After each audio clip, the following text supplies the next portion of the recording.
Here is the voice of the working class, Rick Smith.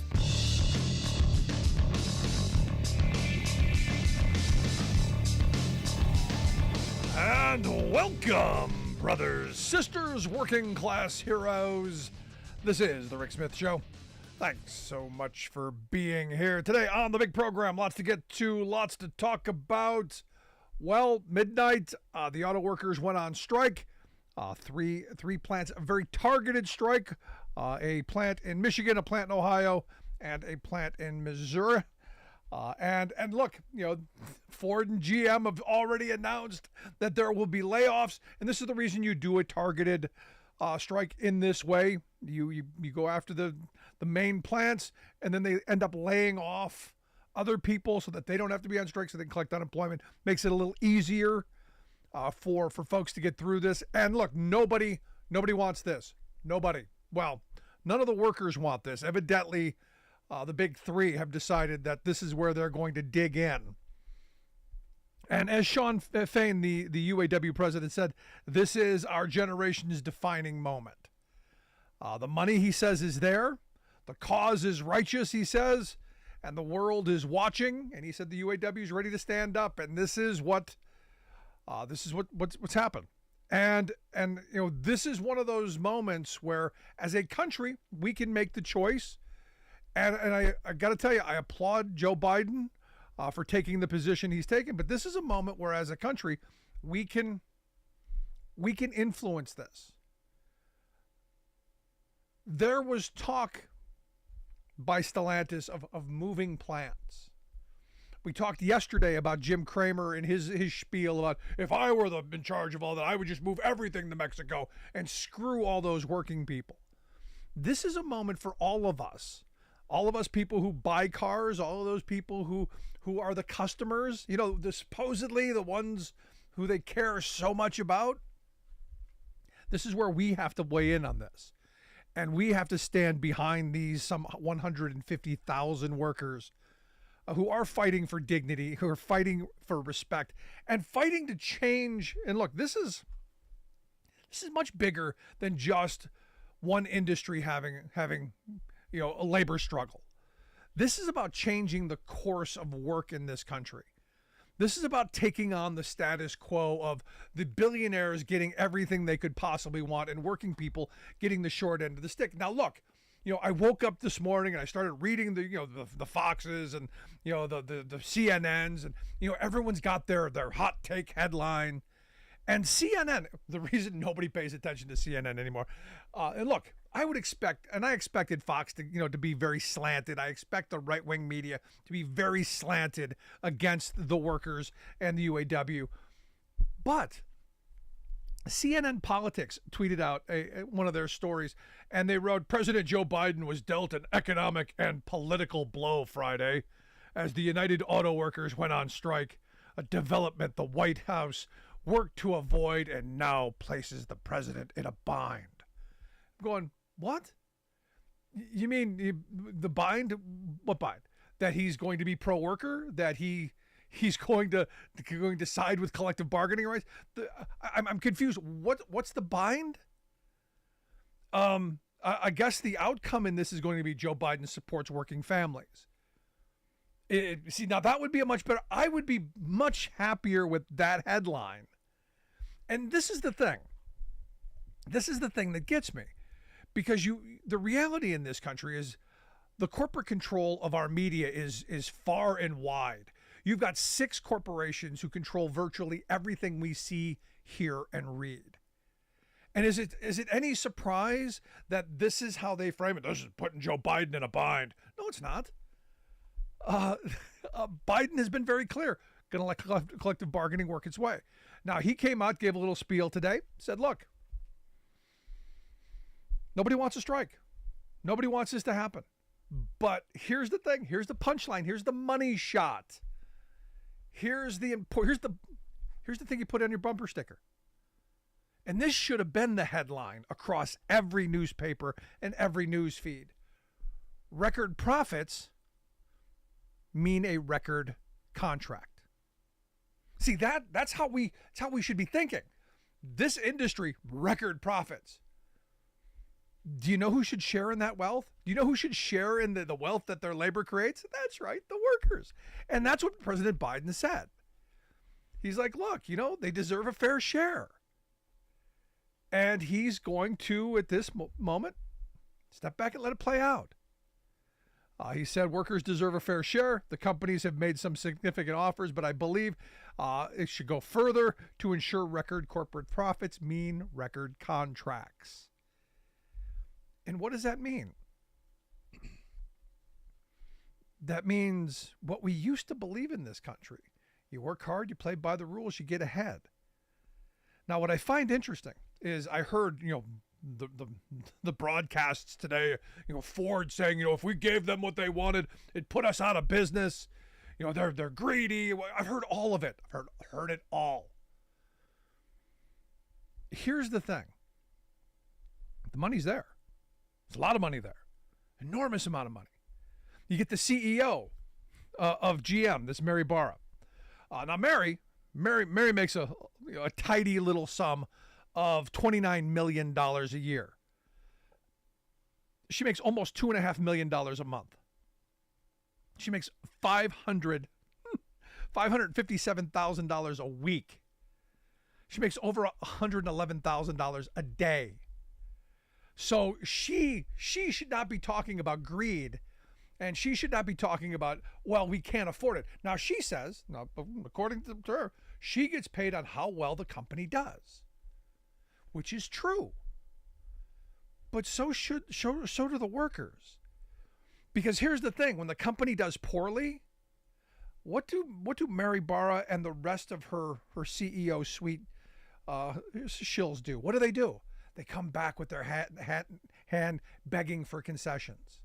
And we're in this moment right now because all of these workers have given massive concessions over the last 10, 15 years.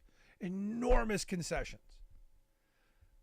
These auto worker jobs used to be the gold standard of employment in this country. Not just this country, on the planet. These used to be the working class jobs that people fought over. They never struggled to find workers. Now, after years of stagnant wages, after years of destroying benefits, after years of destroying working conditions, after years of pushing for temp employees, the workers have finally had enough. And are we surprised? No, we're not surprised. But this frame that the corporate-controlled media and the Mary Barras of the world keep pushing is, well, the CEOs, who make a ton of money, they do well when the company does well. Well, then that should apply to the workers as well. They should do well when the company does well as well. Because like I said, when things go south, where's the first place the Mary Barras of the world come? That's right. They lay people off. They close plants. They move overseas. They do all of these cost-cutting, ending redundancy kind of things, to fatten the bottom line. So what? So they can fatten their paycheck. And look, she's not alone. Jim Farley, the CEO of Ford, in 2021 made over $22 million, a compensation rate of 356 to 1 with his employees. The Stellantis CEO made over $25 million. These people are not hurting, but yet that assembly line worker making 17, 18 bucks an hour, that's too much. There's something wrong here, folks. There's something wrong, and good on the UAW for standing up in this moment and saying, look, we're going to change things. We're going to ensure that workers get a fair shot. Now, you listen to what Biden had to say. Biden said, let me be clear. No one wants a strike. Say it again. No one wants a strike. But I respect the workers' right to use their options in the collective bargaining system, and I understand the workers' frustrations. Biden's supportive. Most pro-union president in my lifetime. Donald Trump, on the other hand, Donald Trump gave his little interview and said he was asked, which side are you on? He goes, well, I just want to make America great. I just want to make America great. And then sought out to attack the UAW. But I'm neutral, but I'm going to attack them. because they didn't endorse him. And in fact, the president, Sean Fain, said, another Trump presidency would be a disaster, which, Trump then took a problem with. But he went on to say that the auto workers are being sold down the river by the leadership. Now, here's the weird thing. This is the really bizarre thing, because this leadership right now was the first elected, directly elected, one member, one vote, directly elected by the members. They are literally doing exactly what the members want, which is why this is going the way it's going, because the members aren't going to settle for, status quo. Now, I've heard, the auto industry, they offered a record 20%. Their executives took 40 over the last couple of years. The money is there. It's just a matter of, what are your priorities? Is it paying your workers? Is it investing in your people? Is it sharing the wealth that their labor creates? Or is it doing what Stellantis did? We're going to have $500 million in stock buybacks, which, if you've listened to this show longer than 15 minutes, you know that I am angry anytime I hear a corporation engaging in stock buybacks, because what it says is you have no productive use for the profits that you're making, other than jacking up your share price to enrich your CEOs and your shareholders. That's money that could be invested in new equipment, better training for workers, better wages, better benefits, all kinds of things. But the choice by corporate America, the choice by corporate globe, is enrich thyself over their workers. So I got lots to get to today. This is just one of those, good on these workers. We are going to stand with them.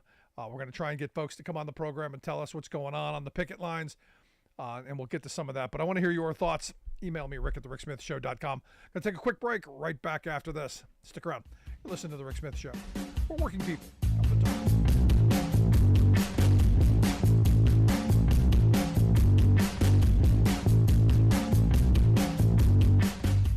We are AFGE, the American Federation of Government Employees. We represent 700,000 federal and D.C. government workers who are the vital threads of the fabric of American life. We support our nation's military. We take care of our nation's veterans. We protect our nation's borders. We respond to our nation's crises and natural disasters. We provide services to our nation's seniors. The American Federation of Government Employees. We work for America.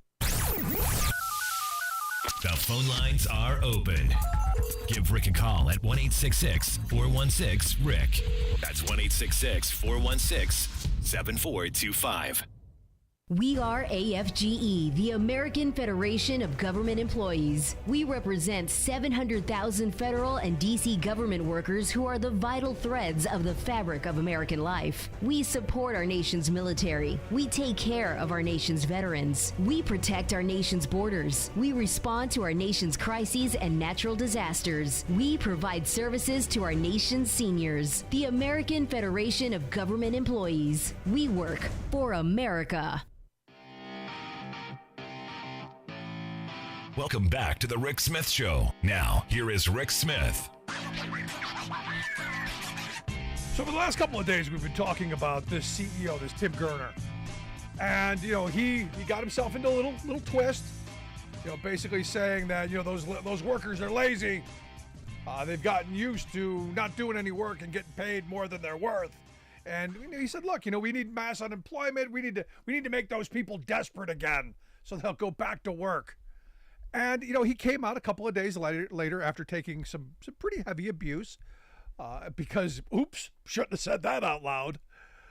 And I'm sure it took a verbal lashing from his fellow country club folk. But he did. He came out and he did the mea culpa. I'm sorry. I should have. I have empathy. He tried. He got the crisis management team together. They did something. And I gave him credit for that. I said he called me because I want to hear it in person, but he tried. So today I see Drew Barrymore. Drew Barrymore released an apology video, which I got to tell you, I could not get all the way through. The first two, it's a 4.5 minute video of her, doing this kind of whiny, kind of woe is poor me. I make the decision, Now understand, she is choosing to put herself in the middle of all this. She has chosen to resume production of her show while her writers and folks are fighting to get a fair contract. She is undermining their power. And she's going to scab. Understand, this video was not, oh, I'm so sorry, I learned my lesson, I won't scab. No, she's going to continue to scab. She's going to be the scab that she is. But she wants you to know she feels bad, a little weepy. And I like what Bradley Whitford pointed out, because much more eloquent than I am. He said Drew Barrymore would like you to know that undermining union solidarity at the most crucial moment in Hollywood labor history makes her the victim. This has been like a super tough week for her. And my take on it was, this is a giant FU to working people. Sorry, Drew, you're right. It's not okay to be a scab. Don't be a scab. That was my take. I like Bradley's a little bit better, because she tries to put herself in the victim role. And this is where, as a society, we need to hold people like Drew accountable. Now look, she's worth $140 million, $120 million, some obscene amount that she could easily take a couple of days off. It's not going to hurt her to miss a couple of days of work. Now, her writers, on the other hand, the people who put the words into her mouth, and look, not an easy job writing for Drew Barrymore, who can't seem to pronounce the letter S. So imagine trying to write monologues for someone who can't say the S sound. Maybe stop agging. Stop scabbing. Writers don't need an apology. They need you to stop. But this is one of these things where, as a society, we need to hold people like this accountable. And I go back to, and I've told this story a number of times before.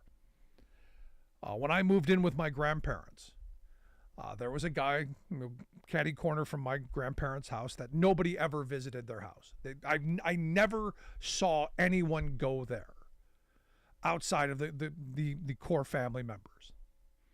And when I moved in, my grandfather said, "Don't you ever go over there. I will beat you senseless."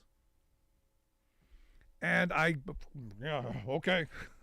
I was 13. What did I know? Okay, I won't. There's a beating I don't need. About 10 years later, I decided to ask. I go, what was that all about? Because it didn't make any sense to me. The guy had passed, and it just seemed like the right time. And turns out this person had crossed a railroad picket like 40 years earlier. And it wasn't just my grandfather who held that against this guy, because you don't scab, especially that generation.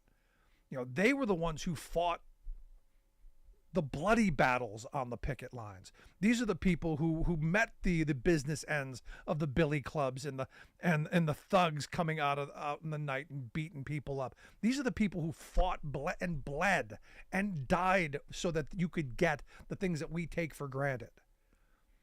So that when someone crossed a picket line, and someone was a scab in those days, that was like the scarlet letter. You were marked with that forever. And we need to go back to that.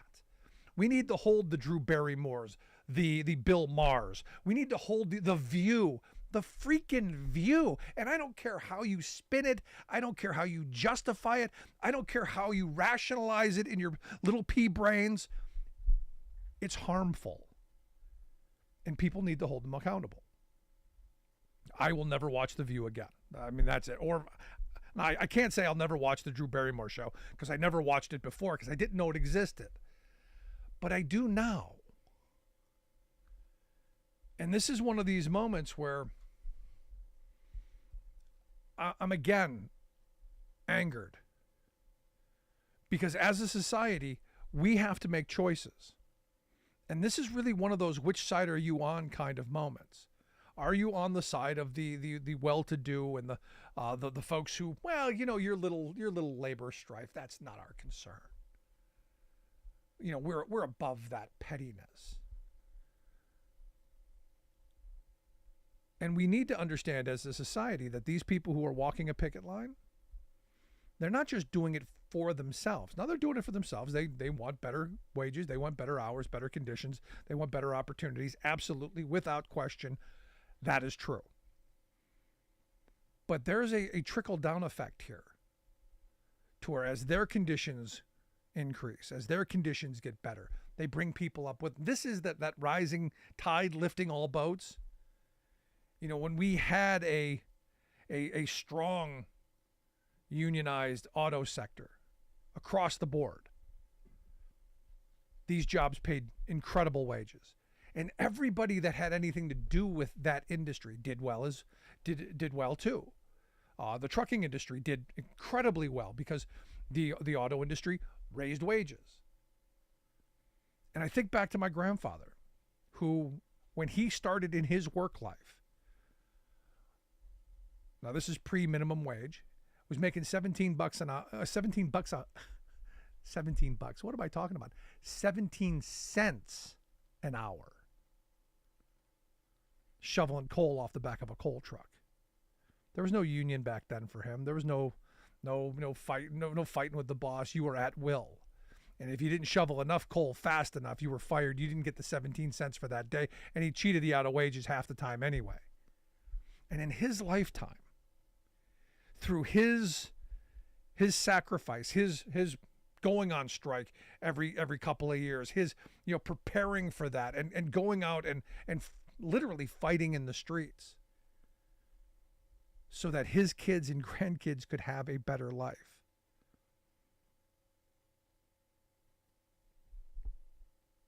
It's a remarkable story. And it's a lot of our grandparents' generation. And we're in this situation right now where Sean Fain is right. This is this generation's moment. This is the defining moment of this time. And the cause is righteous. Because there's no justification for the auto industry to say, no, sorry, we're broke. Because they're not. They've made a couple $100 billion in profits. The question is, how long will this last? And will this get the kind of support that it needs from average, everyday working people like you and me? I want to get out to one of the picket lines because this is that moment where we adopt a striker. This is that moment where we walk in their shoes for a day, where we help keep food on their table to get them through this. Because at the other side of this is the model, this is the mold that moves us all forward. So I got to tell you, I'm hopeful, and good on these folks for stepping up, and we'll see where this takes us. Want to hear your thoughts? Email me, rick@thericksmithshow.com. Questions, comments, something on your mind, I want to hear it. Also, if you miss any portion of the program, make sure you grab the podcast. Wherever you get your favorite podcast, you'll find ours. Quick break, right back.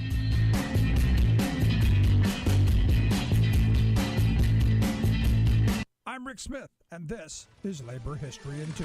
On this day in labor history, the year was 1970. That was the day 350,000 GM workers kicked off a 67-day strike. It was the largest auto strike since the end of World War II. According to historian Jefferson Cowie, it was likely the costliest. In his book, Staying Alive, Cowie notes that the strike cost GM $1 billion in profits and nearly bankrupted the union. But he adds it, quote, lacked the proletarian drama that fired journalists' hearts. For Cowie, it was an example of labor management cooperation, a civilized affair. But historian Jeremy Breacher points out that the Wall Street Journal drew different conclusions about the strike at the time. In a series of articles, the paper noted that labor management cooperation during the strike served ironically to get workers back to work.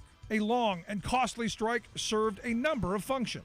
It wore down strikers' expectations. After 8 or 10 weeks, workers would be amiable to terms they initially rejected. It also provided an escape valve for built-up frustration over working conditions. And a long strike served to coalesce internal union factions around a common enemy, strengthening the union's leadership in the process. For management, a long and costly strike lent hope that workers would be reluctant to strike in the future. But Breacher notes these ideas about workers' motives nearly backfired. Strikers simply wouldn't budge on their demands. They made gains in wages, pensions, and cost of living allowances. And they were finally able to retire after 30 years. But critics argued the agreement fell short of initial demands, and workers lacked more say in the workplace. This would be a key issue in the many strikes and wildcats in the years to come. For more information, go to laborhistoryin2.com, like us on Facebook, follow us on Twitter at laborhistoryin2. Last week, I talked about how Labor Day was created in the 1880s by rebellious workers. But I'm celebrating the spirit again this week because a momentous new energy has been building in today's union movement. Indeed, renewed union rebelliousness has put labor back in Labor Day. Previously cast as a day off, it's now a day on, rallying working-class activism and celebrating nationwide strikes by such disparate groups as Teamsters and Hollywood actors. This is making the corporate bosses very antsy, for it's the harbinger of a new order that is undermining absolutist boss rule. Particularly alarming to the plutocratic establishment is the new aggressiveness of the United Auto Workers Union under their recently elected grassroots president, Shawn Fain. Tossing aside the old willingness to accept incremental changes in contract negotiations, Fain began the current bargaining round by literally throwing the industry's proposal in the wastebasket, bluntly declaring that's where it belongs. Such honesty has spooked Detroit's auto barons, who are wailing that the workers' demands are, quote, excessive. This from pampered CEOs, each pocketing between $20 and $34 million a year in personal pay. Pathetically, the corporate establishment has no better retort to Fain than to try its tired old Red Scare bugaboo. This man studied Trotsky, squealed one squeamish corporatist on TV. No, instead, Shawn Fain has clearly studied Walter Reuther, Mother Jones, Fighting Bob La Follette, Frederick Douglass, Cesar Chavez, and other American champions of economic fairness and social justice. This is Jim Hightower saying, the big story here is not that a president of one workers' organization is shaking things up, but that organized workers themselves are on the move, demanding economic democracy.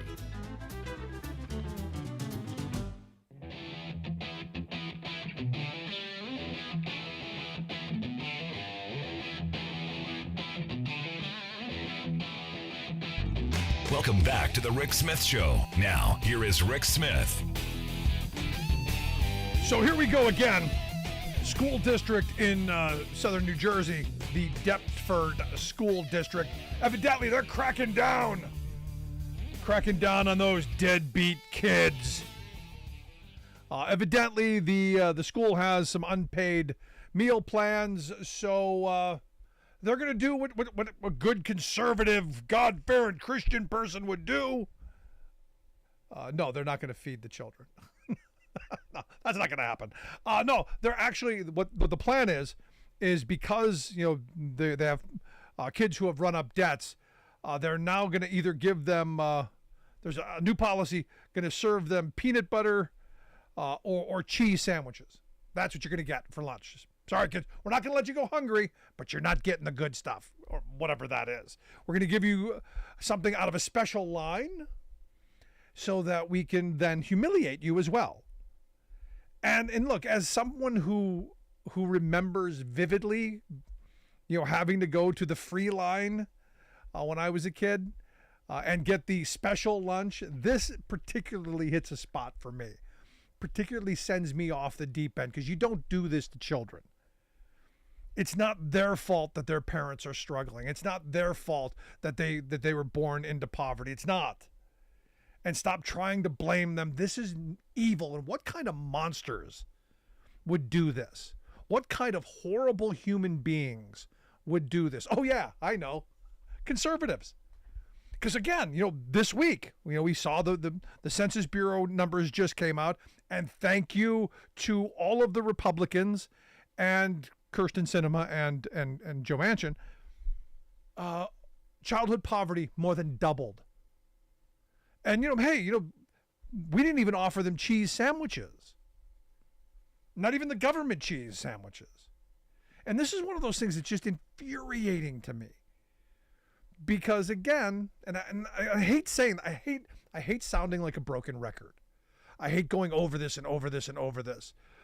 But it bears repeating. We're the wealthiest country in the history of the planet at its wealthiest moment, and we're letting kids go hungry, and we're humiliating them in the process just because their parents can't pay the bill. Now, this is a policy thing. These are policy choices. So let me ask, because I got to know, are you okay with this? Is this something, as a citizen of this country, as a taxpayer in this country, are you okay with the fact that as a matter of choice, we're choosing to have more hungry children? And that a school district who's supposed to be teaching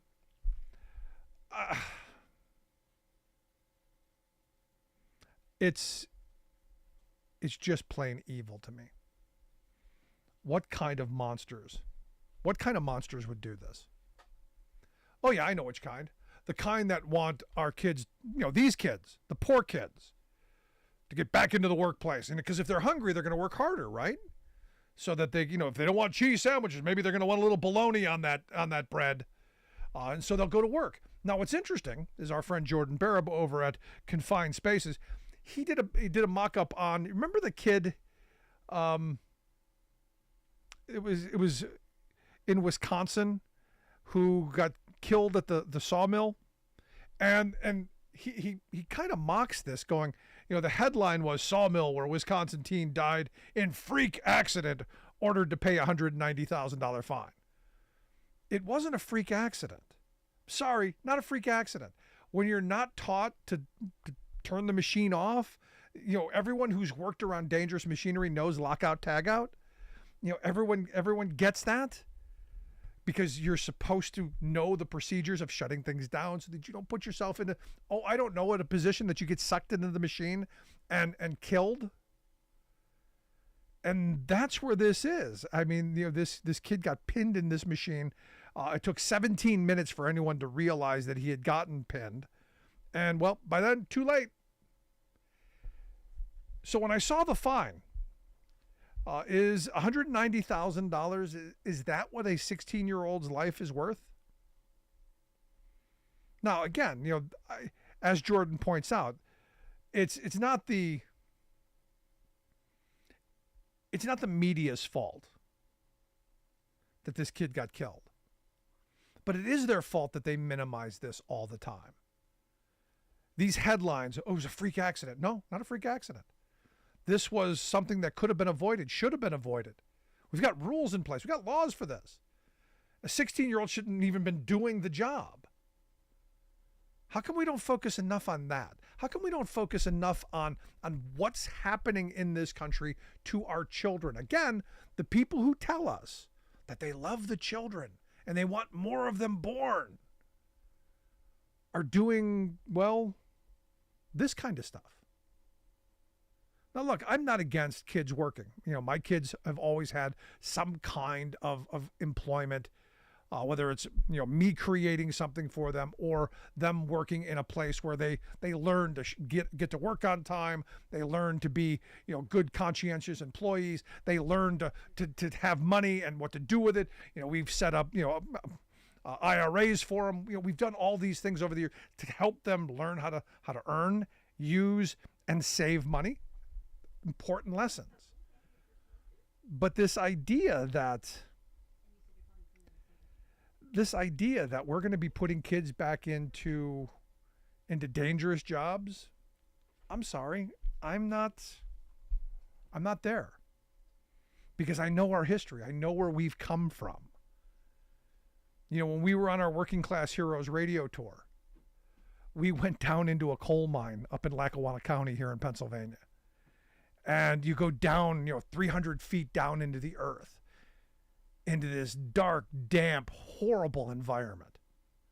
And I'll never forget it. This woman was standing behind me, and the guy who was giving the tour was telling us the conditions. He said, imagine, he turned the lamp down a little bit. He goes, this was the light that would have been here. And imagine you're a 6-7-year-old kid. Your job is to stand by this door. You're a 10, 11-year-old kid. Your job is to walk the mules through this knee-deep muck of feces and coal ash and animal excrement and all of this stuff. And this is the condition. And the rocks are sharp and you get cut all the time. And the woman behind me goes, well, where was OSHA? And everyone just kind of stopped, and this was pre-OSHA. Way pre-OSHA. This was, if you're desperate enough, hungry enough to work in these deplorable conditions, if you were exploitable enough, that's where you went. And I swear there are people who want to take us back to those days. And when I see stories like these, it infuriates me. Let's go to the phones. I've got Julie on line 1 from Minnesota. Julie, how are you? Hi. Say, how you doing? The last time we had a Republican governor in this state was about 20 years ago. It was Tim Pawlenty. And he messed things up. He got us $6 billion in debt. And I'll tell you something, 20 years ago, $6 billion in debt, that was real money back then. That was a lot of money. Yeah. We had Mark Dayton, Democrat, for 8 years. He helped drag us up out of debt. Now, this past year, we had approximately $18 billion to the surplus with a wonderful governor, Mr. Walsh. And one thing that really heartens me, Rick, is that we are starting in Minnesota. Every 3- and 4-year-old is going to get free daycare, free preschool. And every kid, rich or poor, is going to get the free lunch. And they're not going to have different colored tickets, one for the poor kids, so they're humiliated, and one for the other kids. No, it's all going to be the same. We've got a real hunger problem in this country. We have a wealthy suburb. It's Oakdale. And before the pandemic, they saw 400 families a week. Now they're seeing 4,000. Wow. And this is in one of the upper crust suburbs. I'll tell you what happened last April. The COVID money ran out, and so they slashed the food support. They slashed food stamps or SNAP benefits by a third. And that really affected people. And it was kind of a dumb move because it just shoved all millions and millions of people more to the food shelves. And so it's too bad that our Republican friends are so desperate to cut food support for children.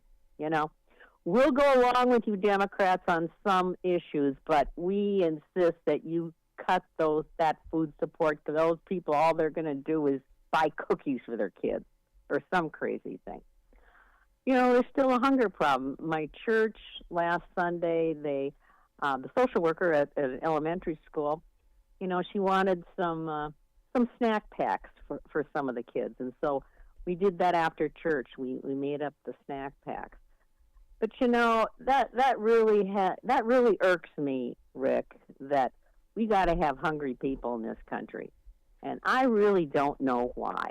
I think George Carlin had the best line on this one. He said, you got the rich people who take all the money, do none of the work. The middle class pays all the taxes, does all the work, and the poor is left around to keep the middle class showing up to those crappy jobs. To me, that's probably the best explanation I've heard. That's a good one. Well, we got to keep our chin up, and we got to keep soldiering on and be positive, and we got to keep trying. I'm kind of relieved to see that we kind of barely have a trifecta with the House and the Senate and the governorship, but things are really looking up in my state, yes. And I hope it goes around the country that way, Rick. No, look, what's going on in Minnesota, fantastic. The Minnesota Miracle is amazing. What's going on in Michigan, I'm thrilled with. If Democrats could just look at those two states nationally and go, this is what we're going to do for the country, I would be thrilled. Thanks for taking my call, Rick. Anytime, Julie. I appreciate it. Thanks. That's the reality. I mean, you look at what they're doing in Minnesota. You look at what they're doing in Michigan. You look at what Democrats are trying to push in Wisconsin, restoring labor rights and getting local control back. This is Democrats finally finding a spine, and that makes me happy because for far too long they've been a little squishy. Now look, I know, well, you're beating up on Democrats again. Yeah, I beat up on Democrats more than I beat up on Republicans because truth of the matter is I don't expect Republicans to do anything positive. I don't expect anything from them. I know they hate me. I know they hate working people. Democrats should know better. That's my view. Now it's interesting. She said, they're afraid that they're going to buy cookies or something. There was some right-wing idiot who went and got food stamps and then went to like a convenience store and bought all kinds of, bought like $98 worth of candy, just so he could have this, this viral talking point moment. And the reality is families don't do that. The studies are very clear. Nobody does that except some idiot trying to prove a point. What people do with that money is they try to feed their families. And sadly, what they end up with is feeding their families on some of the worst food possible. The stuff that's cheap and filling. And this is, for me, again, one of these moments where we should be promoting more generous food benefits because it's good for families, it's good for communities, it's good for the very wealthy. But we should be moving in a direction to where we ensure that at least our children don't go hungry. Don't you think? I mean, I'm curious your thoughts because I really want someone to tell me, no, Rick, we shouldn't be feeding the children. No, we shouldn't be helping families put food on the table. No, you're just making them lazy. You're just making them dependent. I want to hear someone justify that.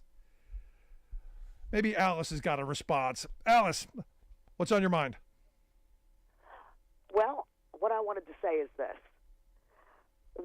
The Republicans are always claiming what great, wonderful, patriotic Christians that they are, and how we're such a Christian nation, and should be following that big old book of myths, also known as the Bible.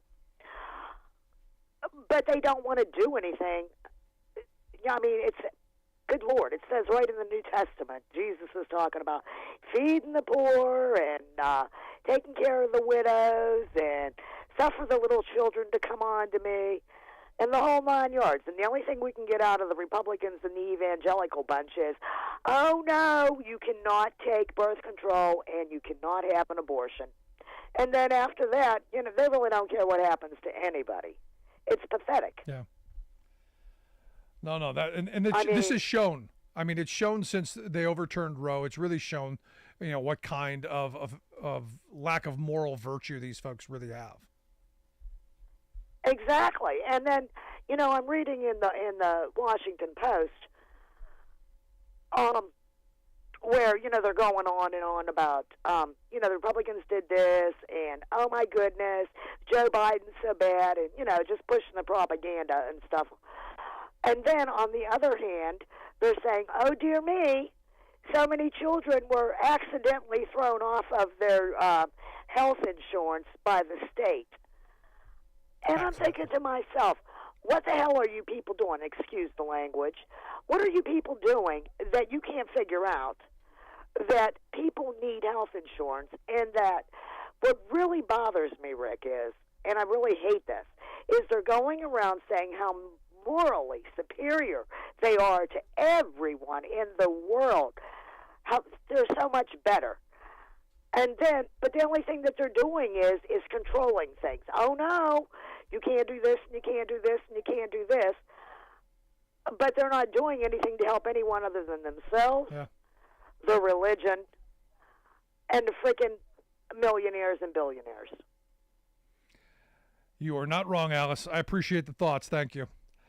Here's the thing, and this is, since we brought up the pro-birth crowd, I would have respect for the anti-abortion folks. I would have respect for them if when Roe was overturned, because I was expecting this. I was, there was part of me that understands that there's a wing of that movement that understands business better than anyone, They understand how to get into the government coffers and get their snouts trough deep in it. I really thought the red states were going to start pushing for more generous social programs. We want to bring children into the world, and I really thought that there would be some of it on that faith-based initiative model, so that you would get government money into these faith-based organizations that then they could then dole out the deserving, because that's what this really is about. It's about the deserving and the undeserving. And I really thought that this would happen, that state houses across the country, we would start to see some kind of movement towards social programs. That hasn't happened at all. And I'm literally shocked by it, because look, there's a lot of money to be made by administering these programs. There really would be, but they don't even have that level of value. I mean, it's quite remarkable if you stop and think about it. Because I thought, hey, we're going to set up food banks at the local church, and we'll get, whatever, and it didn't happen. And it's still not happening. There's no legislation in any of these red states to deal with all of the babies that they're mandating being born. So they're just making our poverty problems even worse. I know.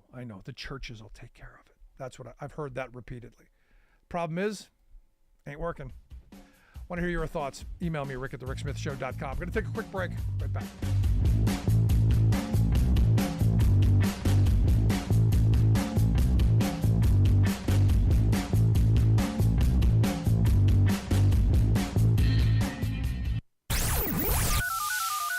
The phone lines are open.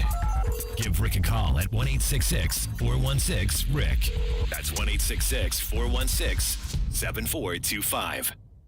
I'm Rick Smith, and this is Labor History in 2. On this day in labor history, the year was 1931. That was the day that came to be known as the Invergordon Mutiny in Scotland. The global depression had begun to sweep across Europe. In response to the economic crisis, the British government began cutting the pay of public sector workers. This included those in the armed forces. This came at a time when more workers were joining the armed forces because of the rising unemployment that ravaged the private sector. For those in the Navy, the proposed pay cuts were 10% for officers and as high as 25% for those under the rank of petty officer. As news of the pay cuts spread, sailors at Invergordon held meetings to discuss their response. Invergordon, Scotland, had become an important harbor for the British fleet during World War I. The sailors decided to strike. On the day of the strike, several ships were scheduled to participate in exercises. But the sailors on 4 vessels refused to take their ships out of the harbor. Many men did not report for duty. Naval leaders gave in quickly, reducing the severity of the pay cuts. But many of the leaders of the strike faced reprisals. Some were jailed. Others were drummed out of the Navy. Spies for the Admiralty went below decks to monitor the sailors and report those who might cause future trouble. Government leaders tried to keep the news of the strike out of the news. But workers' rallies against public sector cuts spread to cities like Glasgow and London. The strike also caused a panic at the London Stock Exchange. Labor History in 2 brought to you by the Illinois Labor History Society and The Rick Smith Show. For more information, go to laborhistoryin2.com, like us on Facebook, and follow us on the Twitters at Labor History in 2.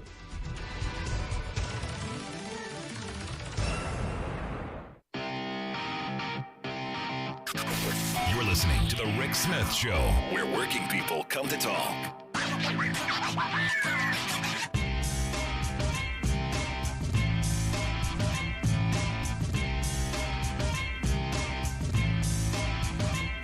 Gotta tell you, I love the Maganomics frame that the president has been using. And look, you gotta put. I guess you give credit where credit is due. Trump and the Republicans have done a masterful job of enriching the very wealthy in corporate America. They have. And you look at the only accomplishment they got through, which was Paul Ryan's baby. It did what it was supposed to do. It created an environment where the very well-to-do did did very well. Now the weird thing is, I was having this conversation with someone today, and I said, you go back and you look at what the Trump tax cuts did, and it took a lot of the deductions that working people used to take, took them away, and I said that's a negative. It's a bad thing. It's harmful to working people. And he's, well, gas prices were $1 a gallon. And I'm going, no, gas prices were never $1 a gallon during the Trump years. Not even when they had nowhere to put the oil. No, that's not true.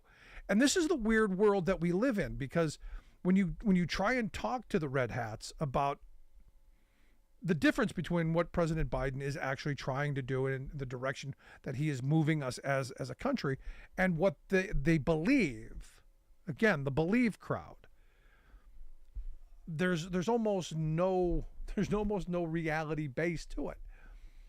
And I think, at the end of the day, as I've been saying, the sane and rational amongst us have to get out and vote, and we have to get out and vote in large numbers. We have to pull other people along with us to go vote. And maybe there will be a moment where people, come around, but I'm not hopeful. Because look, there's still the economic folks who are looking at, the Reagan era as that was golden economic policy. The policies that got us into the mess that we're in right now. Understand, all of the deindustrialization that happened was accelerated during the Reagan years. All of the job losses that have happened over the last 40 years accelerated under the Reagan years. It was those policies, and it was the Reagan acolytes who then came after him, who said, no, we're gonna pursue all of these bad ideas for working people. Now understand, all of this stuff works exactly as it's supposed to. Supply side, trickle down voodoo Reaganomics is not a failure for the people at the top. It works exactly as it is supposed to. It is doing exactly what it was meant to do, and that is make the rich richer and the poor poorer.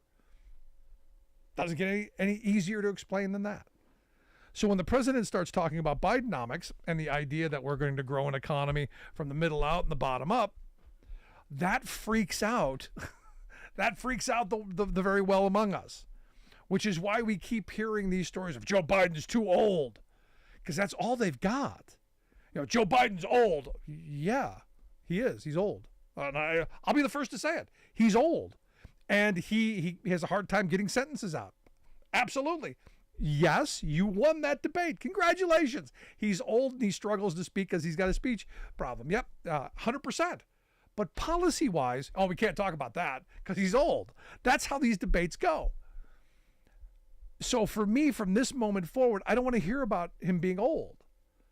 I want to hear about what policies you don't like. Because, the other guy, the one on the other side, have you seen him? Have you seen the direction that he's going? He's old too, but you don't hear that very much, do you? Because our media seems to be picking favorites here, or is it just the unfavored incumbent? I'm not sure, but I'll tell you right now, Biden is doing all the things that need to be done. No matter what the Republicans throw at him, no matter what nonsense they dream up, he's doing a heck of a job. Want to hear your thoughts? Email me, rick@thericksmithshow.com. Going to take a quick break. Right back.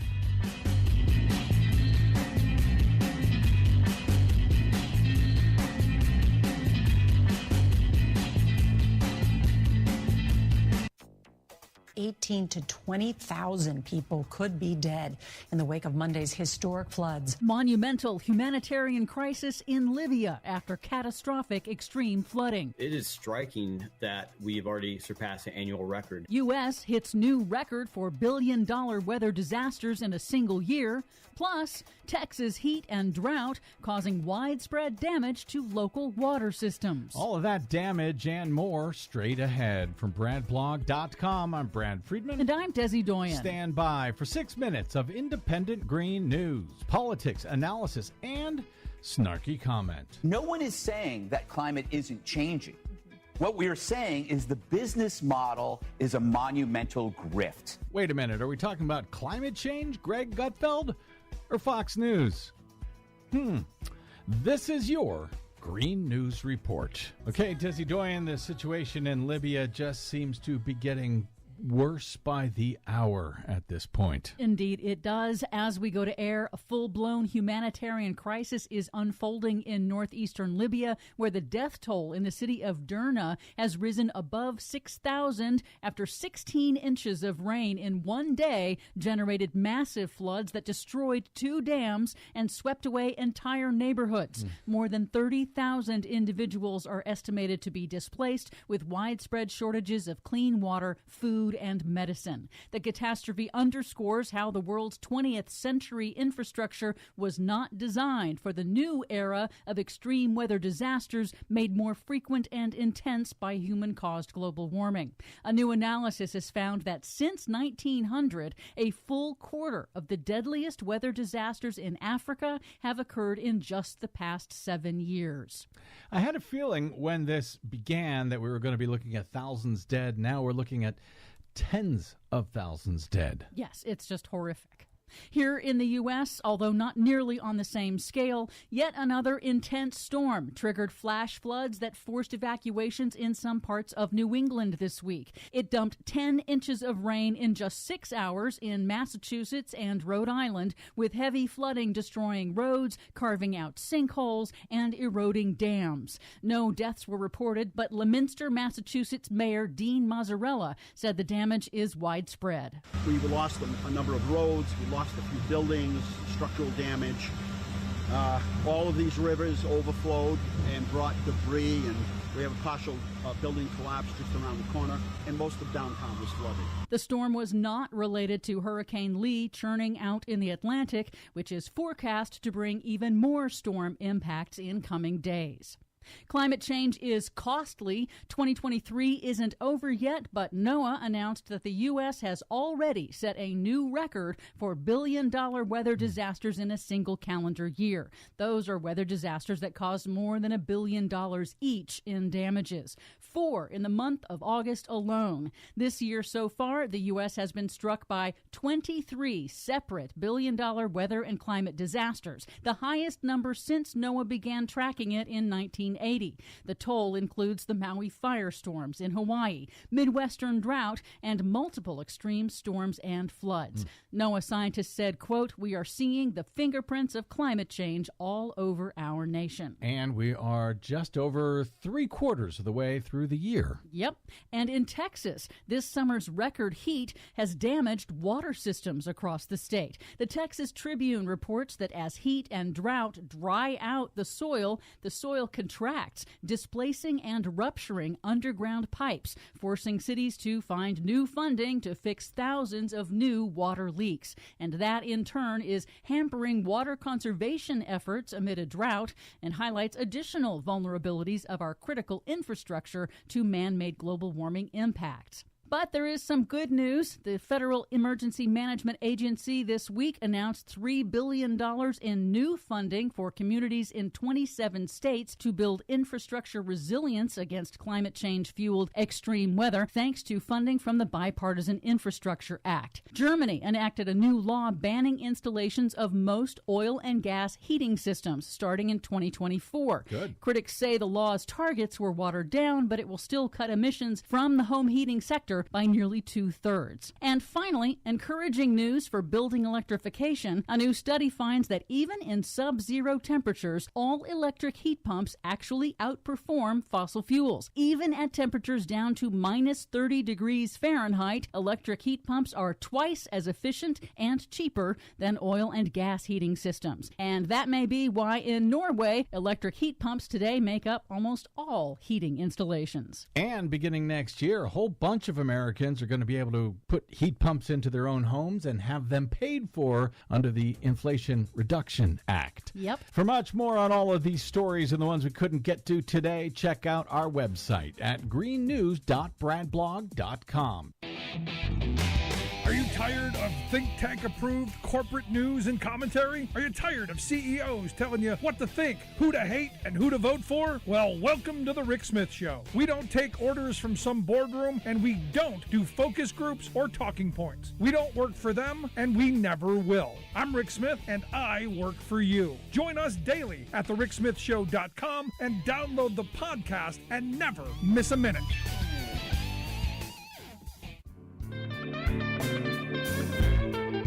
Welcome back to the Rick Smith Show. Now, here is Rick Smith. So my email box for the last couple of days just been jammed with gun nuts losing their minds and, well, begging for dollars. Because that's what happens when they lose their minds. Whenever a Democrat does something that they think is infringing on their fetish, it's all about outrage and, oh, give us money. And look, I'm not quite sure what's going on in New Mexico, but the governor there, under their skin, got their ire and, of course, their hands out. Now, what she had proposed, I guess, has already been ruled unconstitutional, and I guess she's already amended what that was to only cover parks and playgrounds or something. But that's why I've asked my good friend Richard Eads to come share some thoughts with us. He's the afternoon show host at KTRC AM Talk 1260, AM FM 103.7. You can hear him weekdays 1 to 4 p.m. locally. Also, check out their website, santafe.com. Richard, thanks for taking time for us. Hey, Rick, it's a pleasure. It's finally to be on the Rick Smith Show, which airs on our station in the evening, so I appreciate the invitation. No, I appreciate you coming here. So what's going on? I all of a sudden, I'm hearing your governor's name every day now. What's going on in New Mexico here? Well, a lot of us are wondering what's going on in New Mexico. For a long time, we've been wondering what's going on in New Mexico. This week has been fairly entertaining in terms of politics.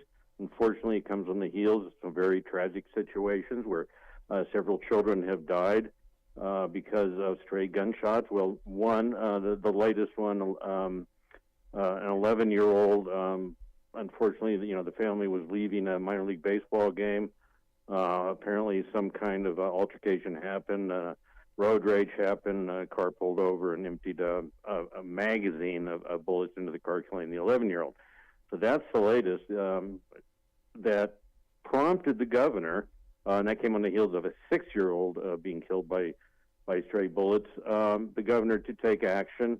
Her action was to ban guns. She said it's just a pause under a emergency safety order, kind of the same order that we used to deal with the COVID situation, saying that guns are a public health threat, and therefore she was going to ban concealed and open carry in Albuquerque, in Bernalillo County, which is our biggest city and has been for a long, long time, Rick, very unsafe because of guns and drugs and violent crime.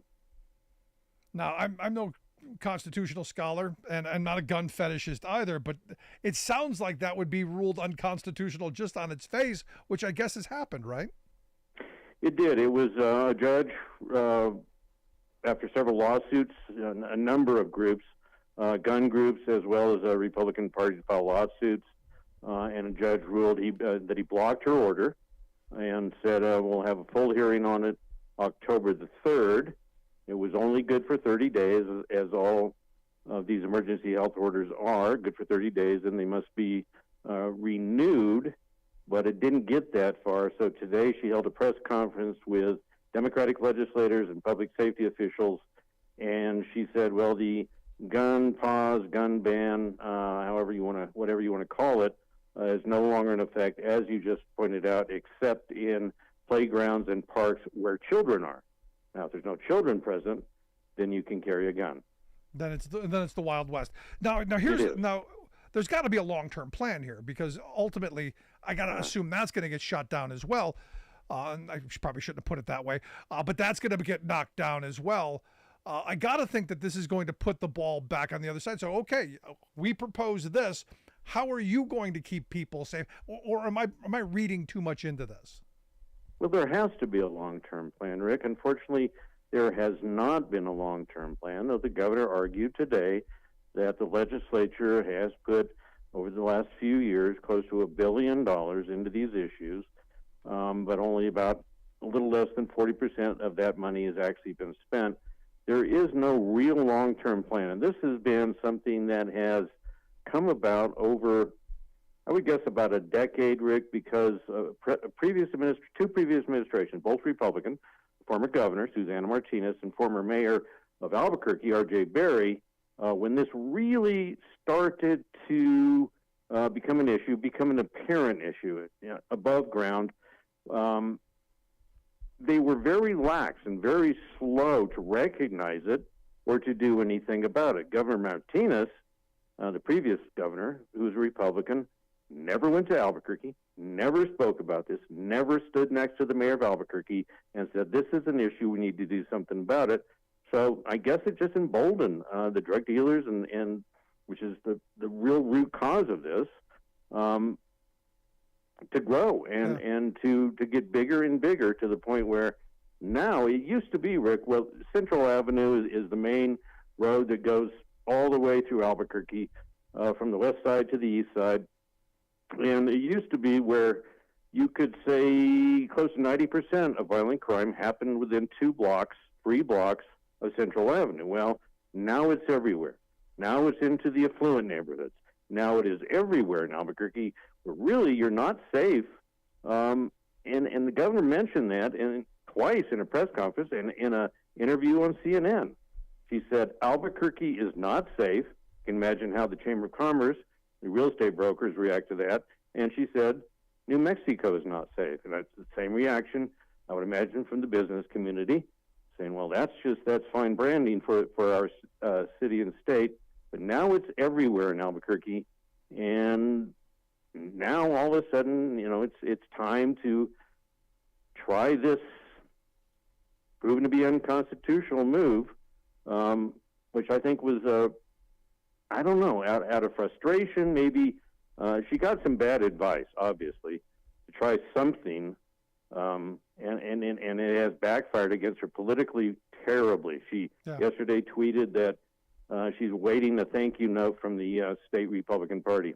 She should. No, I mean, because I'm in Pennsylvania, and I'm getting people emailing me, fundraising, send us money. There's a gun grabber, send us money, and I'm going. I don't think it was a great move, but you've at some point what you've laid out, you got to try something. And as I was hearing you kind of lay out, how this has grown. Look, most places where you find high crime, high violence rates are poverty-ridden areas. But to hear it's starting to spread to the suburbs, now that means, hey, we got to take some action. And is it possible that now that it's maybe getting into the more affluent areas, that maybe someone's going to start to care? Because look, I grew up in a housing project. I know nobody cares about poor people.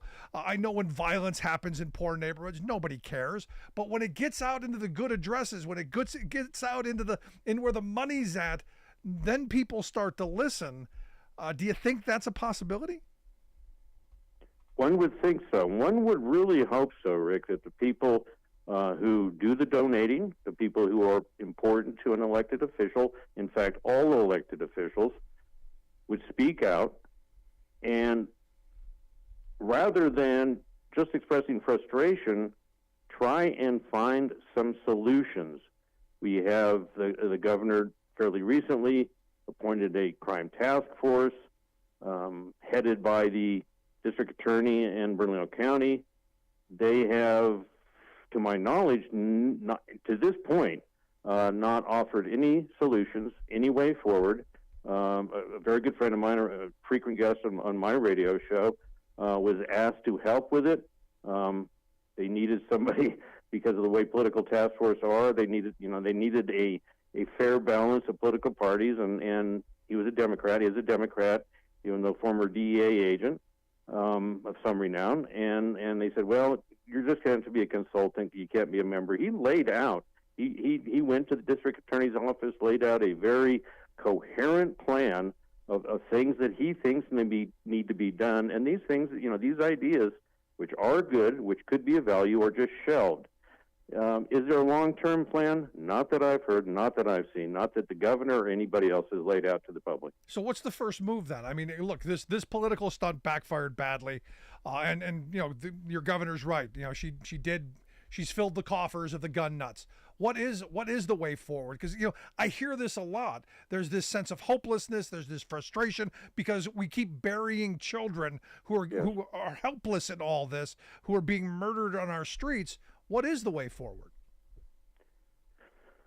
Boy, Rick, I wish I had a good canned soundbite answer for that, but I'm as in the dark as I think most people, most of the professionals in this field. But it does take money. It does take coordination. Drugs are a big part of this. We're a border state. We're easy access with possibly some lax laws, judges that have a revolving door for many of these criminals. She has laid out, the governor, Michelle Lujan Grisham, has laid out that we need to fund our detention facilities, have them staffed so that the revolving door is less. We need to help people who have drug addiction problems, drug abuse problems, because that's the low-hanging fruit. To help those people deal with their situation so they're not committing crimes, which could turn violent, to feed their habit. Those are the obvious things. We need task forces. We're a very rural state with a lot of our smaller towns that are very poor, that don't have access to intelligence, to sharing data, to crime labs. We could have mobile crime labs that could go to certain areas that cannot afford a standalone crime lab or standalone adequate police force, or have the knowledge around interdiction of cross-border criminals. Instead, from the right, all we hear today is close the border, build a wall, and Democrats are weak and ineffective on these issues. It starts with funding. We have lots of money. We're rich with oil and gas, unfortunately, which is a whole other topic. About $3.6 billion we're looking at in new money just in 1 year from oil and gas. So we have the cash. We have to spend it effectively and liberally, I should say, at this point, to try and attack this problem at the base. Yeah. No. My gun nut friends say, just what you said. Seal off the border. Build the wall, and arm everyone. More guns. And I keep asking, like Jon Stewart asked, when do we get to peak safety? When do we get when do we get enough guns that we're then safer? We don't. Oh. We don't. What we do need some better laws. We have enacted over the last few sessions of our legislature. We have a non-professional government legislature in our state. We're the last state to have volunteer legislators. We don't pay them. We have these weird 30-day sessions followed by a 60-day session. It's nonsensical. It's unprofessional. We need to change that. That's a whole other topic. We tried to do that a little bit and incrementally this year, and it failed. But some of those are constitutional things. But we don't. We have tried to pass some, and have passed, some meaningful, helpful gun laws, including extreme protection laws or red flag laws, however you want to call them. Unfortunately, as in many other states, you can pass the laws, but then those who are tasked with enforcing those, namely sheriff's departments, refuse to do it because a lot of them are Republicans. Jeez. And the problems, as you've pointed out, drug addiction is something we should be dealing with, and we do a horrible job at this. Poverty, we do a horrible job at this. In fact, I'm sure you've seen the child poverty numbers that have more than doubled because of policy choices in D.C. And as I understand, New Mexico is a state that's just hammered with child poverty anyway. And this just seems like a piling on to me, Richard. Well, we for a brief time, unfortunately, because of a bad and tragic situation, which was a pandemic, we enacted child tax credits, which lifted many families out of poverty. Did we continue with something that was obviously working? No, because it was politically unpopular with one of the parties. We could have child tax credits to help families raise kids. We have an abundance of issues here that are basically just a bunch of circles that are Venn diagrams that starting with poverty, starting with adverse childhood experiences, which add up, and if those aren't treated, they become adult problem, teenage problems, and adult problems that lead to violence and incarceration and just a continued cycle. We have long-term systemic problems. Used to be heroin in northern New Mexico towns, the heroin capitals of the world. Now it's opiates and fentanyl. These are a big part of the problem. The addiction is a big part of the problem. The availability and how cheap fentanyl is, and of course how lethal fentanyl is a big problem. We have to attack all of these problems, but they're all of one piece, and many of them stem from systemic endemic poverty, generational problems. That's where I say all the time, a good union job solves a lot of problems. Last question I've got for you. All of my gun fetishists, they keep throwing out that they want the governor removed. We're going to throw her out. Any chance she gets ousted because of this before Zero. her term is up? Zero. That's what we are, we're a very blue state. The legislature, both houses are very blue, almost super majorities. The Republicans can try. They would be better off to use their time, use their energy to work with the Democrats. They say, well, we're not listened to, and they were not invited to the press conference today. The governor was asked, will you call a special session around this issue? And the speaker of the House was there, and as he reiterated as well, with 2 months before the session, it would be useless because it will be we'll get no help from the Republicans. It'll just be a partisan dogfight, which would actually, we would find no solutions, no helpful ideas. So, but no, they have no power at all to remove the governor. Well, I hope we start moving in a direction that helps lessen some of this and me both. And move us in a better direction. But Richard, I appreciate you taking some time and filling us in and filling in some of the holes. I appreciate it. Thank you. Thank you, Rick. Been a pleasure. Appreciate it. Richard Eads. He's the afternoon host there at KTRC in Santa Fe. Make sure you check out their website, santafe.com. He's the afternoon host at KTRC, 1260 AM, 103.7 FM. Gonna take a quick break. Right back with your thoughts. Stick around. You're listening to The Rick Smith Show. We're working people. Come to talk.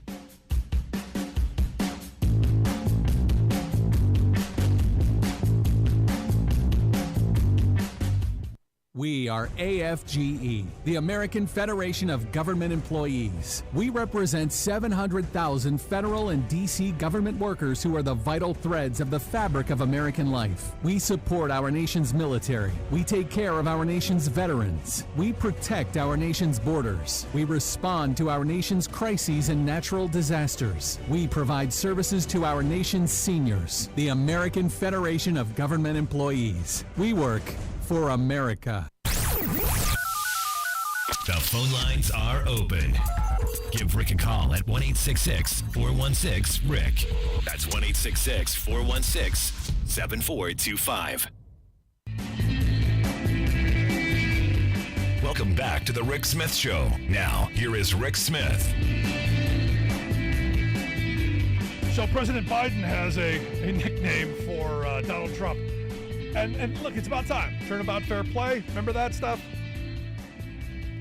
I thought it was quite humorous in a certain way. Look, I'm not a big name caller fan, but in this case, it kind of fits. As the president said in his speech, there are only two presidents in American history with fewer jobs the day they left office than when they started. One is President Hoover, and the other is Donald Hoover Trump. And I guess you have to get the reference. He's referencing that Donald Trump is like Herbert Hoover. And for those, the historical memories of Hoovervilles, all the homeless people, because they lost their jobs because, well, when the Great Depression happened, it was Herbie who was on the job that day. Now, here's the thing. We went to Herbert Hoover's Presidential Library in West Branch, Iowa during our Working Class Heroes tour. And it's one of the more amazing presidential libraries in that talks about almost nothing about his presidency. There was like one wall that had, maybe like a 10 by 10 inch by 10 inch little, story about the Great Depression. That was it. Everything in the presidential library was about his work after. And he was a great humanitarian. I mean, the story of, how he fed the world and how he did all these incredible things, post presidency, pretty remarkable. And look, he had a very notable rise to the presidency. But I do find it interesting that when you went to the library, the Great Depression was like just a little tiny section that you had to go look for. If you weren't looking for it, you could miss it. And I find it interesting that the president has chosen to tie Trump up in this, and he should. Look, the reality is what it is. During Donald Trump's tenure, we lost millions of jobs. That's it. And as he said, 2 presidents left office with fewer jobs than when they started. One was Hoover, the other was Donald Trump. My predecessor promised to be the greatest job president in history. Well, it didn't work out that way. He lost 2 million jobs over the course of his presidency. And he's not wrong. What has happened over the last 2 years has really been quite remarkable. And I give Biden credit for not screwing it up. I had this conversation the other day with Morris Pearl before we went on air. And he said, I think presidents get, maybe a little bit too much credit when the economy's good or too much blame when the economy's bad. And I said, look, it's like, I believe being president with the economy is a lot like being a coach of any sport. Coaches never win. They never win the game. They lose a lot of games, but they never win a game. They never go out there and score the winning touchdown or hit the winning home run. They never do any of that stuff. But they make really bad decisions that screw things up. And I see this in that same light. You go back to the Clinton era.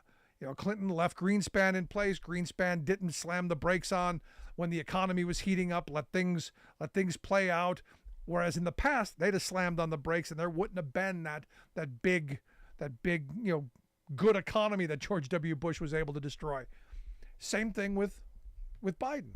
As the economy came swinging back, he helped where necessary. We got some investment in infrastructure, got some investment in reshoring manufacturing, did a lot on shoring up our supply chain, did a bunch of that stuff to help move in the direction, keep facilitating things as it's going, and then getting out of the way. And I look at what's going on with the UAW right now in the same light.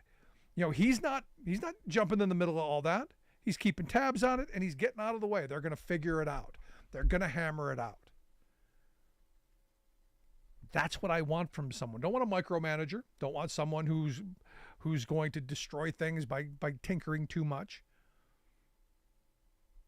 But I think he's doing the right things, and I think he has the right temperament. And as I said before, the moneyed interests are freaking out because he wants them to pay taxes.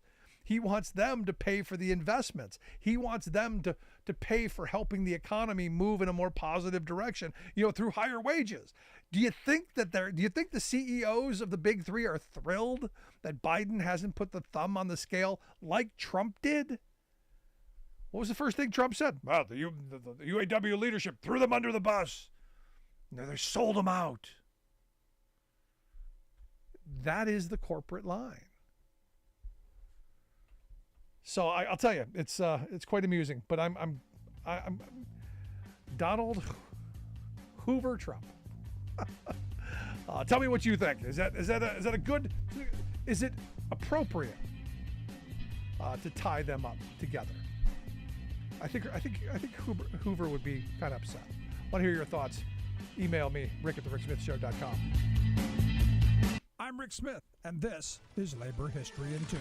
On this day in labor history, the year was 1931. That was the day that came to be known as the Invergordon Mutiny in Scotland. The global depression had begun to sweep across Europe. In response to the economic crisis, the British government began cutting the pay of public sector workers. This included those in the armed forces. This came at a time when more workers were joining the armed forces because of the rising unemployment that ravaged the private sector. For those in the Navy, the proposed pay cuts were 10% for officers and as high as 25% for those under the rank of petty officer. As news of the pay cuts spread, sailors at Invergordon held meetings to discuss their response. Invergordon, Scotland, had become an important harbor for the British fleet during World War I.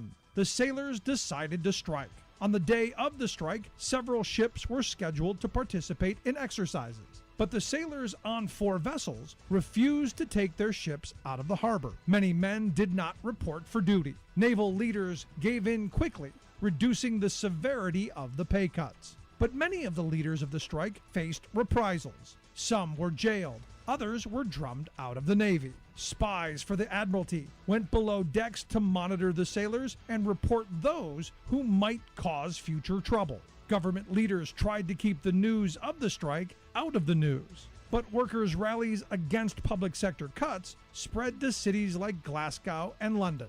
The strike also caused a panic at the London Stock Exchange. Labor History in 2 brought to you by the Illinois Labor History Society and The Rick Smith Show. For more information, go to laborhistoryin2.com, like us on Facebook, and follow us on the Twitters at Labor History in 2.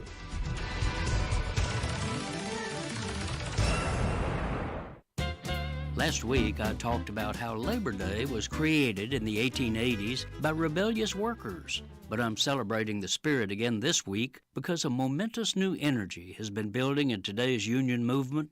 Indeed, renewed union rebelliousness has put labor back in Labor Day. Previously cast as a day off, it's now a day on, rallying working-class activism and celebrating nationwide strikes by such disparate groups as Teamsters and Hollywood actors. This is making the corporate bosses very antsy, for it's the harbinger of a new order that is undermining absolutist boss rule. Particularly alarming to the plutocratic establishment is the new aggressiveness of the United Auto Workers Union under their recently elected grassroots president, Shawn Fain. Tossing aside the old willingness to accept incremental changes in contract negotiations, Fain began the current bargaining round by literally throwing the industry's proposal in the wastebasket, bluntly declaring that's where it belongs. Such honesty has spooked Detroit's auto barons, who are wailing that the workers' demands are, quote, excessive. This from pampered CEOs, each pocketing between $20 and $34 million a year in personal pay. Pathetically, the corporate establishment has no better retort to Fain than to try its tired old Red Scare bugaboo. This man studied Trotsky, squealed one squeamish corporatist on TV. No, instead, Shawn Fain has clearly studied Walter Reuther, Mother Jones, Fighting Bob La Follette, Frederick Douglass, Cesar Chavez, and other American champions of economic fairness and social justice. This is Jim Hightower saying, the big story here is not that a president of one workers' organization is shaking things up, but that organized workers themselves are on the move, demanding economic democracy.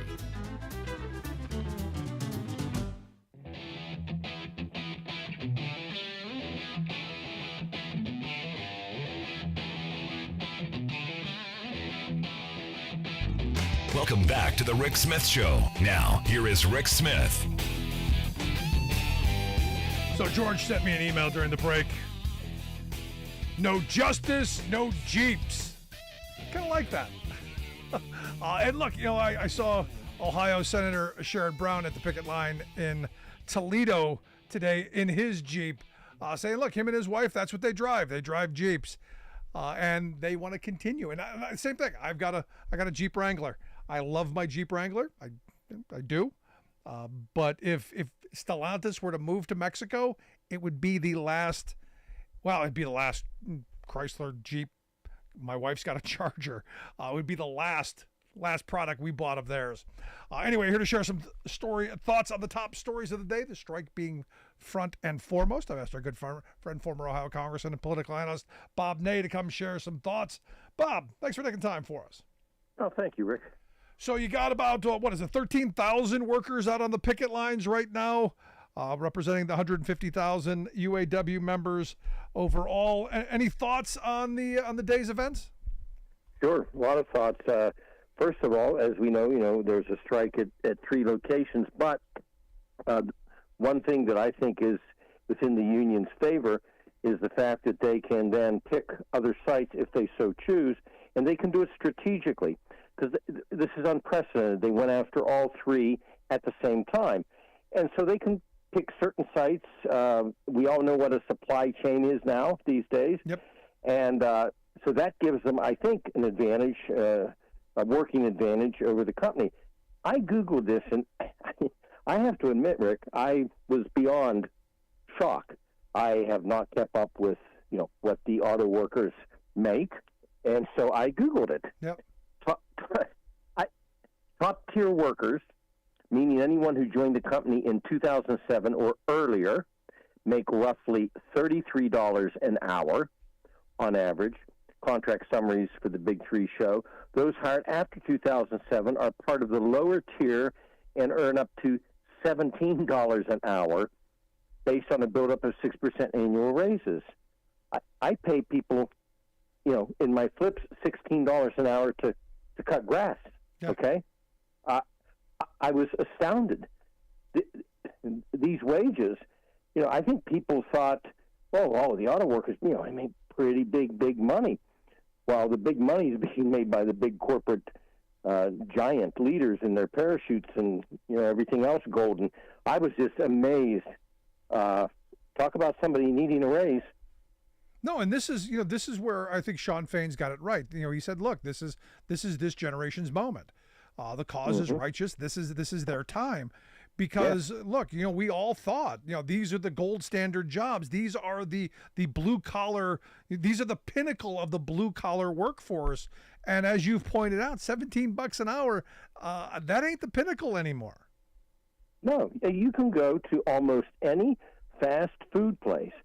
In California, they just have a standard now, I think, sort of like a minimum wage for fast food. I think they might have some unionization, I'm not sure, but they announced it on TV in California. It's $20 an hour. Yeah. And so the fast food worker is making what somebody, who joined after 2007 is making as an auto worker. And, I'm not begrudging anybody a wage anywhere, but when you start to look at this, wow, President of the Union makes not a great point. He makes a fantastic point about if anybody ever deserved this, they do. Yeah. Now, here's the thing. You're a little bit older than I am, but I still remember when these jobs were the driver of a prosperous working class. This is what everyone aspired to be. This is where that rising tide lifting all boats thing. This was the driver of the rising tide. And now what it's been over the last several years is it's been the anchor that's been pulling us down. And I think what Sean Fain's saying is, look, we've got to turn this around. And I think this is an important moment, not just for the workers who are going to get, hopefully a better deal, but for everybody who works, in that we turn this tide of stagnant and declining wages. Right. And if you look at the average steel worker in California, it's $19.84 an hour. Yeah, and it used to be, these were the jobs, you're right, auto workers, they were the jobs that people strived to get. I remember telling my father, I said, I am not going to college. I'm going to be a steel worker. I'm going to be a coal miner, because my friends were doing that, making a decent wage, start families. And, that was the thought. And if you could ever become an auto worker, wow, they were jobs that, fed people. They were jobs that helped the community. Yeah. And when you look at this, that in itself, if people only knew, what the wages are, it's disgraceful. No, look, I tell the story all the time. This is, mid 70s. But, I remember the neighbor, in the housing project that I lived in. I remember the guy got a job at Ford. It was a UAW job, and immediately, within days, you saw their lives get better. Food at the end of the month, sure. Bikes for the kids, better clothes, a secondhand car. Eventually, moved out altogether. Immediately, their lives got better on that one job. Right. And for me, as a kid, looking at it, going, union job, better life. How can you disagree with that? And I think that's part of what they're fighting for. And I hope they get everything that they earn. Right. And of course, there's been record profits. So how can you have a stagnant pay level with record profits? Yeah. It just doesn't go hand in hand. Its time has come. Its time has come. I got to get your thoughts on this. I got to change topics here because Sure. evidently, is there anyone Corey Lewandowski isn't having relations with? Have you seen this story coming out of South Dakota? Yeah. Yes, of course. I saw the story. I don't know. I don't know anything about it, and I haven't talked to him in ages, so I don't know. But yes, I obviously read the story. Friends of mine sent it to me today. And, friends of his, friends of mine. And so I read through it. Yeah, I was telling somebody, I go, because the reason I bring it up is I think he was, he kind of started around you, didn't he? Oh, yeah. I always make, disclosures, which I did on your show a long time ago in 2016 and all the shows when he became campaign manager for Trump before Trump got rid of him. And then Paul Manafort came in, and Paul liked to meet with those Russians, and the rest is history. But yes, Corey Lewandowski, I hired him to run my campaign twice. So for a 4-year period, he ran my campaign, and I must say, effectively, I had hired a couple of people. We darn near got taken out in 1996, and we had to revive our system. And yes, we hired Corey Lewandowski, and then later on, he went to work for Bob Smith for Senate campaign, and then a couple other groups, and then lobbied for the seafood industry, and then somehow got with Trump. And now somehow he's hooking up with the governor of South Dakota, Kristi Noem.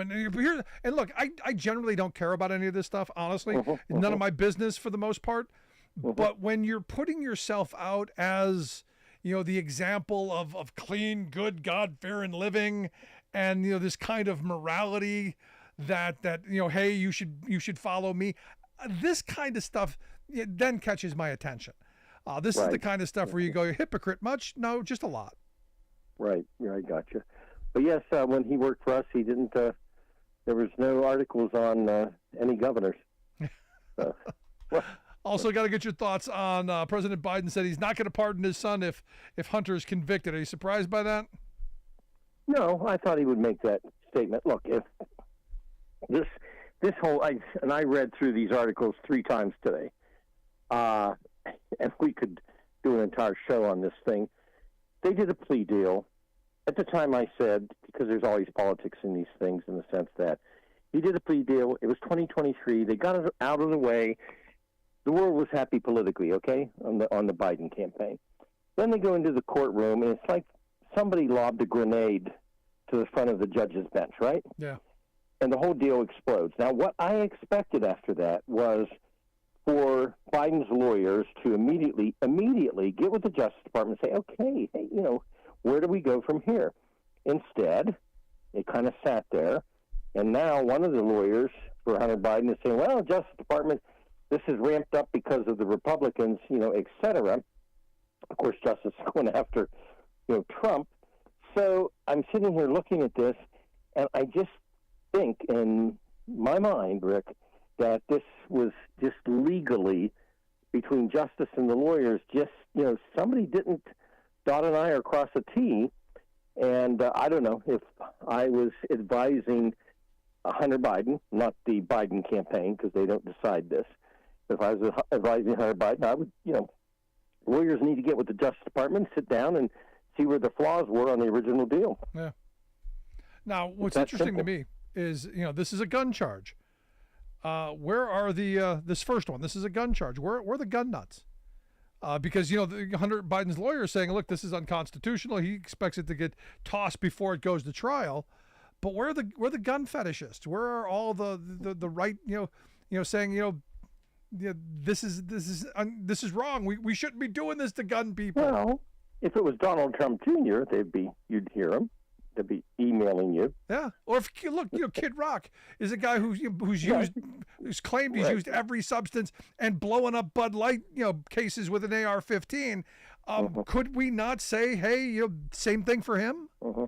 Yeah, and I think too, looking at the legal argument, because this is being disputed, but the legal argument is at an appellate court level. Look, I went to prison, and I came out of prison in 2008. In 2010, 6-0, the charge that was used against me on a services fraud was found unconstitutional, 6-0. Now we kind of knew if we could hold out, that charge might drop. Now, had I held out, and probably wouldn't even be alive if I had. They'd hit you with 100 other things. Yeah, or mentally alive. But if I had held out until 2010, my charge would have went away. So, looking at this, from the theory that this charge, I don't think that's going to hold. It'll go on, too long. But you're right.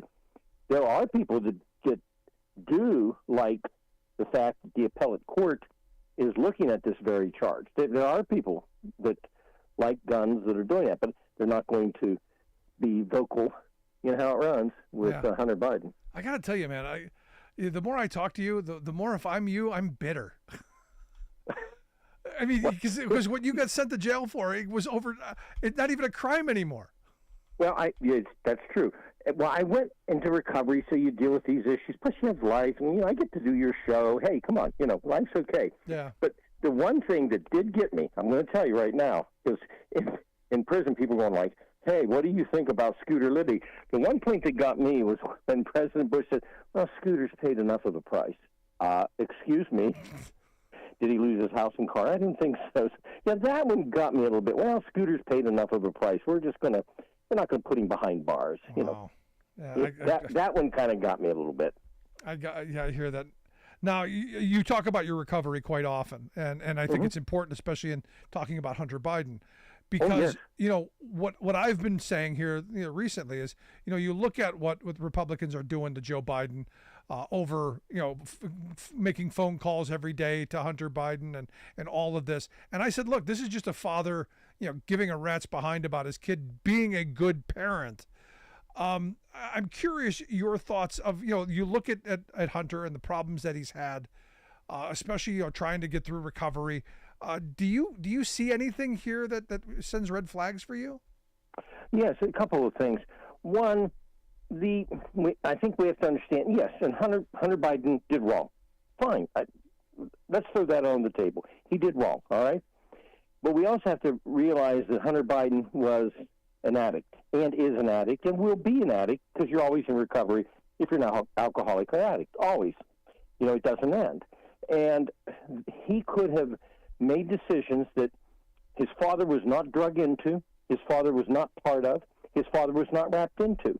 To have his father call and he put him on speakerphone or something of that nature, that doesn't mean that Joe Biden calls and, hey, why don't you do this or do that, or tell your associates, you're my son.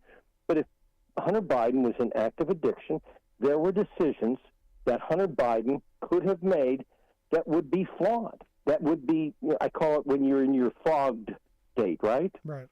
That doesn't mean that Biden, as a dad, was doing something to, further him, but as a dad was communicating with him. This is torturous for families.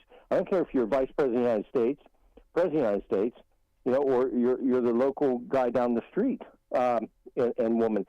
This is torturous for them. So yes, the constant calls by Joe Biden to his son, that's not strange. No, that's not a strange thing. They had to be distraught. They had to be worried. Yeah, in fact, that's what you're supposed to do, isn't it? I mean, this is what a good parent does. Right. And I had someone email me and say, well, he has all these alias email addresses, And I go, well, yeah, I've got a couple of email addresses that I use that aren't show related. I've got one for, for personal things. I've got one for other business things. I've got a whole bunch of these things that you use for different purposes that, maybe you don't want everyone having access to. Maybe you do have a direct line to your son so that there's direct communication.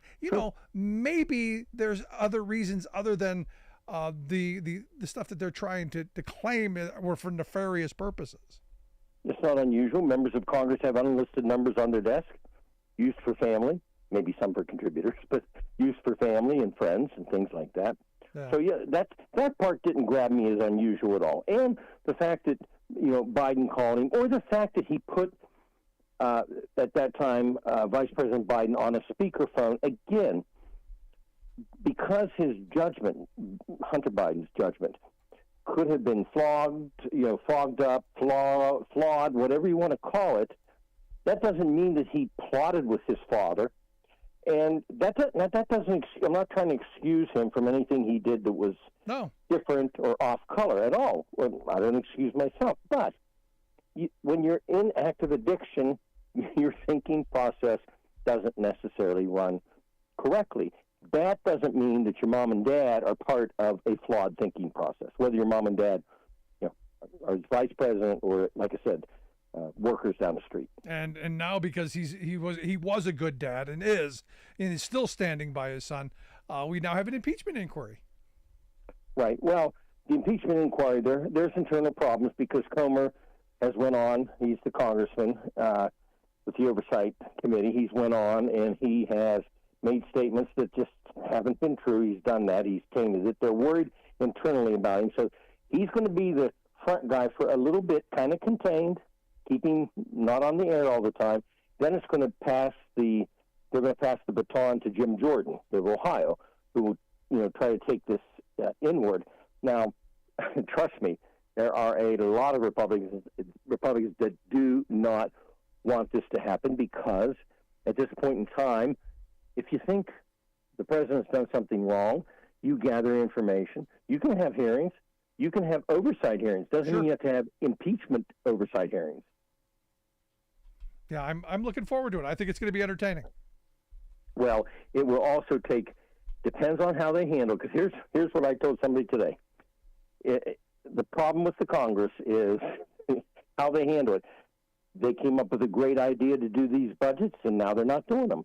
They came up with some, good ideas with some new rules, and now they don't implement them.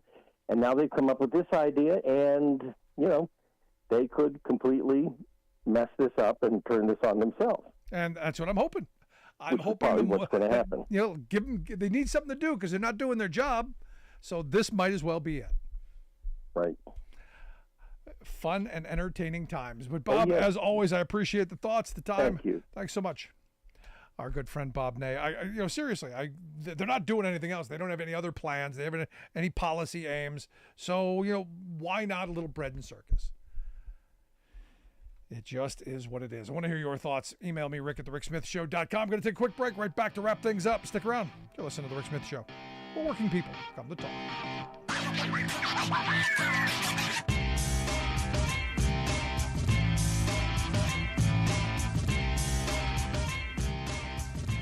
I'm Rick Smith, and this is Labor History in 2.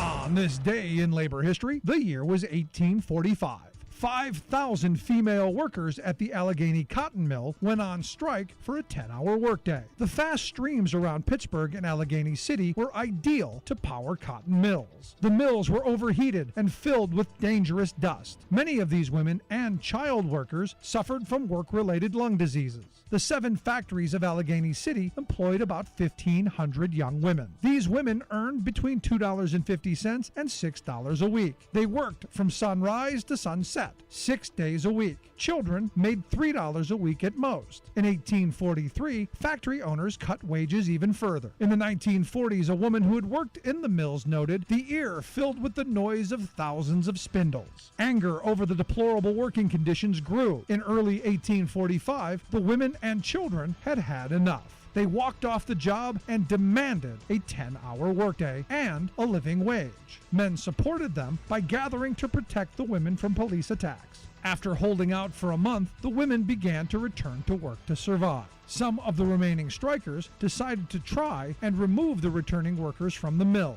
They armed themselves with axes, but could not dislodge the workers. Public opinion turned against the striking women. Then, in September, workers marched on one of the largest area mills. The women broke down the factory gates and forcibly evicted the scab workers. The strike lasted for 6 months, but slowly, out of desperation, more and more of the women workers went back to the mills. Although the women did not get their demands, the strike drew national attention. On Independence Day in 1848, the Pennsylvania legislature put into effect a 10-hour day law. But sadly, the law had numerous loopholes and had no real enforcement. Like what you hear? Check out more at laborhistoryin2.com.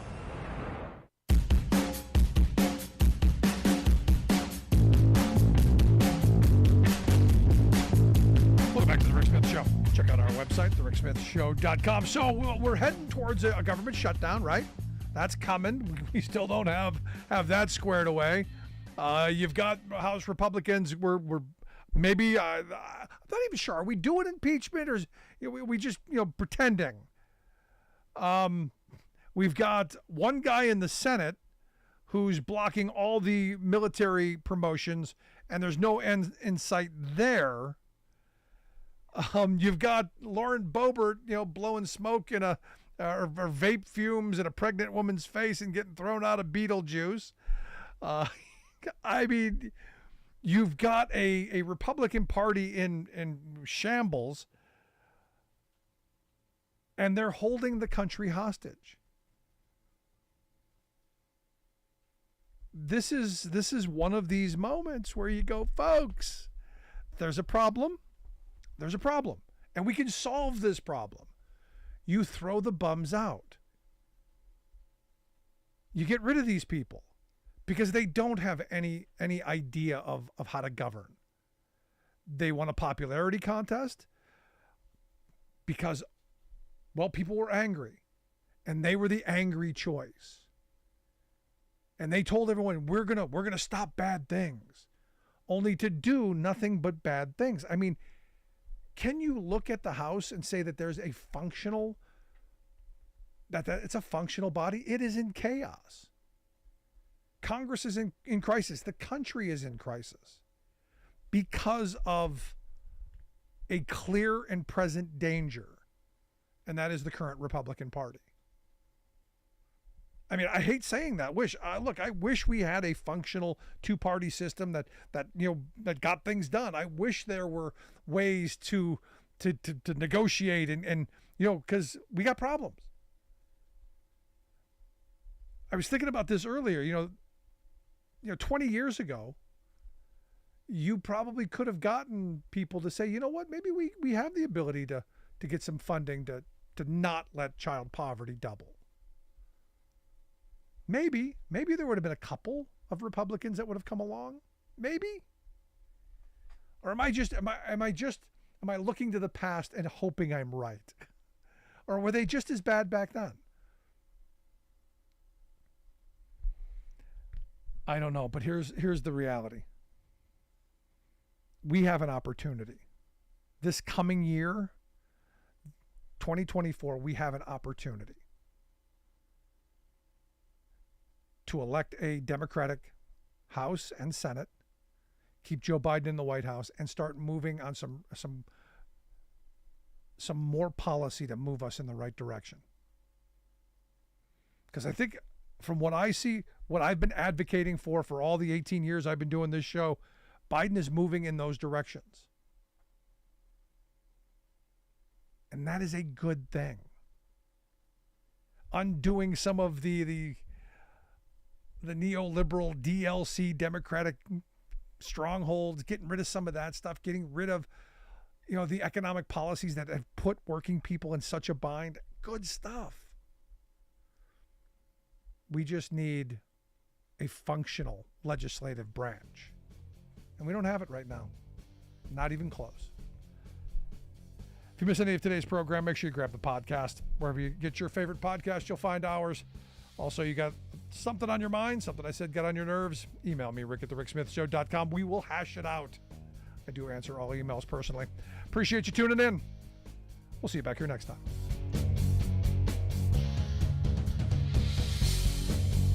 You've been listening to The Rick Smith Show. Email Rick at rick@thericksmithshow.com. Until next time, this has been The Rick Smith Show, where working people come to talk.